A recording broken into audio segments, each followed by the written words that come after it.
Est-ce que tu crois que l'homme que tu es aujourd'hui, en fait, une partie de toi, c'est parce que t'as grandi dans un village?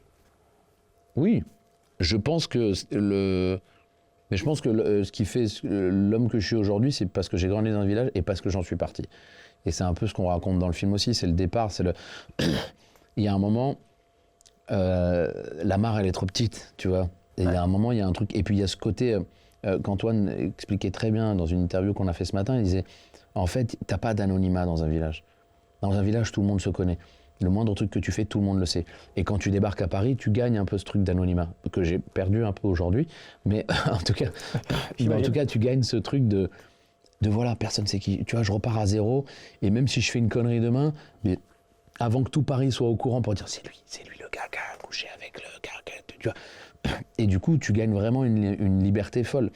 Et moi, quand j'étais dans mon village, justement, j'ai connu toutes ces rumeurs, j'ai connu tous ces trucs. Moi, j'ai été racketté.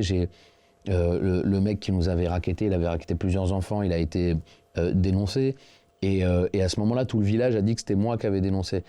Et en gros, je passais pour la balance, alors que j'avais pas dénoncé. Mais même si j'avais dénoncé, en vrai, c'est bien de l'avoir fait. Mais je ne l'ai pas fait. T'avais quel âge? J'avais 10 ans, 11 ans.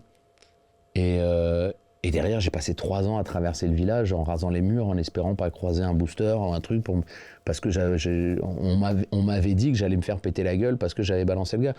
Alors que je me suis rendu compte en plus des années plus tard qu'en fait, le mec, pendant 6 mois, 1 an, il m'en voulait, il voulait me péter la gueule, et après il était passé à autre chose.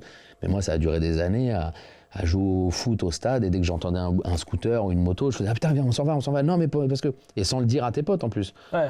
Même à mon meilleur pote, Romain, qui est mon régisseur aujourd'hui, on se connaît depuis 30 ans, même à lui, je lui disais pas, j'ai peur.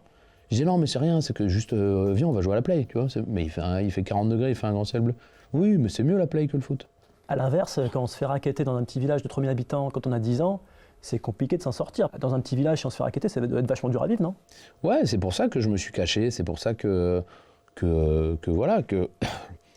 j'ai vécu 3 ans. Et c'est marrant, mes parents l'ont appris il y a peu de temps, je crois, dans une interview, dans un truc, ils m'ont dit, mais c'est quoi cette histoire? J'ai dit, ben, enfin, ils étaient au courant parce qu'on était allé à la gendarmerie expliquer le truc mais ils pensaient pas que ça m'avait autant traumatisé. Donc c'est fou en plus, comme quand t'es jeune, quand tu peux garder les choses. Aujourd'hui, je me dis, mais jamais de la vie, je garderai ça.